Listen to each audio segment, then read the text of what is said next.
Le pari de Ti-Jean. Le jour de sa naissance, Ti-Jean bondit hors du ventre de sa mère, se pose à terre, debout sur ses petites jambes courbées de nouveau-né, et prend la route. Il s'en va vivre sa vie. Après quelques jours de marche, il arrive devant une grande habitation à l'entrée de laquelle il y avait écrit « Moi, grand diable, je ne me fâche jamais ». Il pénètre dans le domaine de Grand Diable, le salue et lui propose de s'occuper de ses bêtes et de son jardin. Grand Diable se tord de rire en considérant la petitesse de celui qui lui propose ses services. Puis, il lui tombe dessus et le bat tant et si bien qu'il en a mal au poignet. Ti-Jean, sans un cri ni une grimace de douleur, se contente de sucer son pouce. Grand Diable, convaincu par le courage de Ti-Jean, le prend à son service. « Merci, monsieur Grand Diable, » dit Ti-Jean. « J'accepte vos conditions sans les connaître, mais de mon côté, je vous propose un pari. Si je réussis à vous mettre en colère, vous me donnerez toute votre fortune, y compris votre femme, que l'on dit très jolie.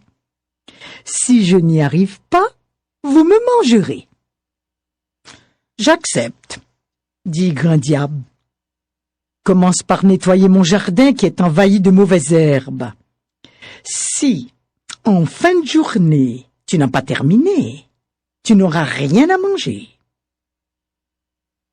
À la brume du soir, Grand Diable se rend au jardin et constate que Ti-Jean a arraché toutes les plantes cultivées pour ne laisser que les mauvaises herbes.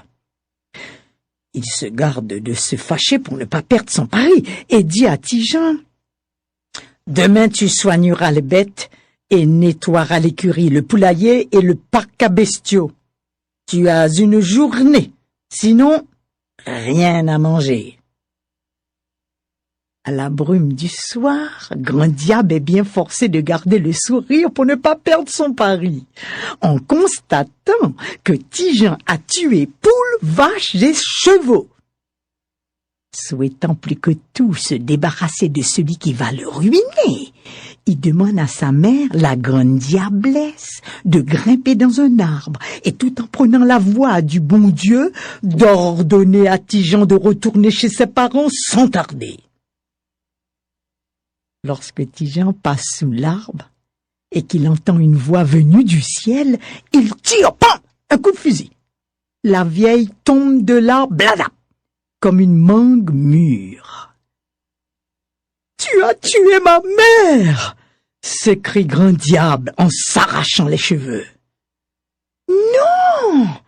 répond Ti-Jean, « c'est le bon Dieu que j'ai tué. » Grand Diable avale la pilule une fois de plus et pour faire semblant de ne pas se fâcher, il propose à Ti-Jean d'accompagner sa femme au bal. Ti-Jean met son habit de soirée, son haut de forme, ses souliers cirés. Il danse, courtise et séduit Madame Grand Diable qui ne fait que minauder, sourire et roucouler.